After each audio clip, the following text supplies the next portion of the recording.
Good morning, everyone. 我是博元老师组的王子倩. So my thesis is about reimagining an elementary school through COVID-19. So what I'm going to do is to transform a 100-year-old elementary school into a flexible use of space.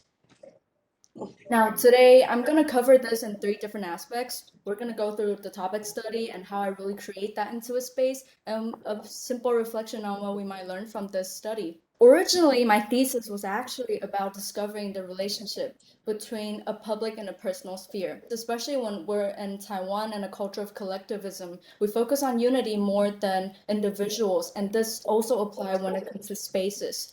So I thought within the issue of the pandemic, it really seek a chance and as a possibility to rethink about how we use our spaces, especially in the public sphere. During that topic issue studying, my professor, Brian, suggested me to read upon this paper by Habermas, The Structural Transformation of Public Sphere. And here I quote from the study about it. It says that Habermas contends that it is not class that bind participants of the public sphere, but instead a mutual will. And it really reflected upon my thesis that perhaps by separating these people, creating that social distancing does not mean that I am also destroying a public sphere. A public sphere could also have different forms that may not look the way we have right now. I went into the other studies that provided my design guideline. Here are a series of BBCs.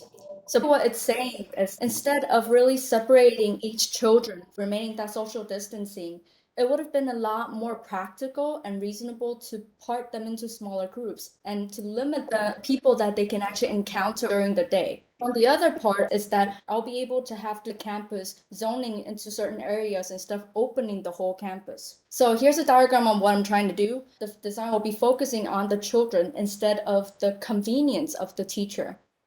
Here's my site analysis. Yongle Elementary School is located at Dadaocheng, which is famously for the Old Town Taipei, and Yongle Market for importing and exporting fabrics, in which fabric will stand a crucial part in my design.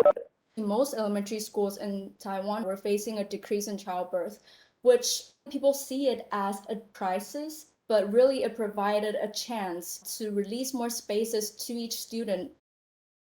Okay, we're moving on into my first proposal. Quite directly, you think of marginalizing the classrooms. You build this real fast safety house for the students, but it didn't work. And the reason that it didn't work is that if the safety houses as classroom were meant to let students be isolated, why don't we just stay at home? If we're going into school, the purpose is really to see your classmates, it's to social. If we just want to learn, there are tons of ways to learn online. Therefore, my proposal is that if we're really pulling people back into school under lighter circumstances of a pandemic, we should really allow them to see each other, but limit the amount of people that they see.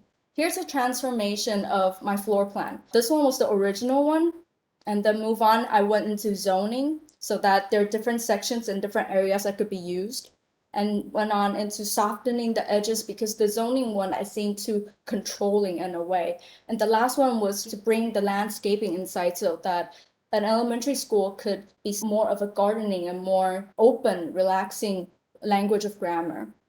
Here's a diagram of my plan A, plan B, and plan C. You see the original one was marginalizing and into little cells. The second one was zoning and eventually went into a landscaping gardening. Here now I'm gonna explain how I create my floor plan and how I'm gonna set an order in the such free form concrete slabs. First of all, I aligned all the vertical circulations, which means a staircase and everything. The purple one here are the vertical circulations. I aligned them to create my zoning areas, where there will be 4 zoning areas. And eventually, the classrooms here were connected. I chose to knock off one and keep one, knock off one and keep one to create more distance to each classroom. Eventually, it's gonna be it's like this. The school structure originally has kindergarten on its west wing, and mostly faculty offices on the east wing. So really what I did, exploding the program of this project, but I actually followed the original idea of it.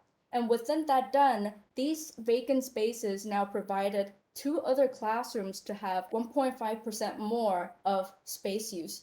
And plus, I knocked down the side walls to create it into a more transparent view so that the whole school, from being very concealed, now it is open. A little principle behind how I design all my gardenings, I grew everything upon the east, north, and west wing so that every wing could be used singly. Also, it has its own outdoor area.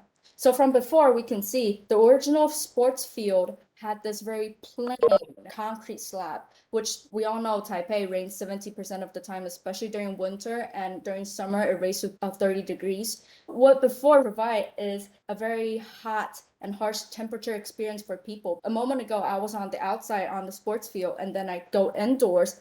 That transfer is violent. But during the after, I really created as if the whole school is a big pavilion and a garden, so that not only it is environmentally more friendly, but also an experience. It would have been a lot more comfortable place to go through.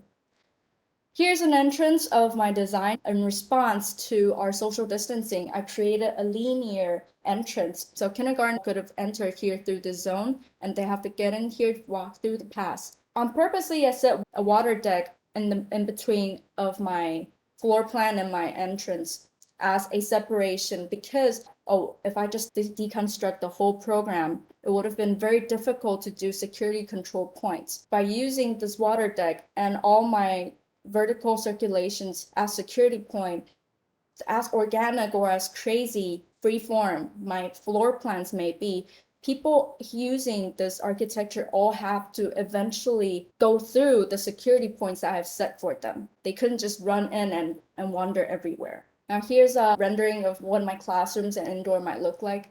This is when fabric really comes in. Fabric is a material that it's easy to sanitize. Where I built my marginalized project A, imagine how could you clean every little cell into details every day when students left and come back. But if I use a fabric as my partition, and also there are different layers of fabric.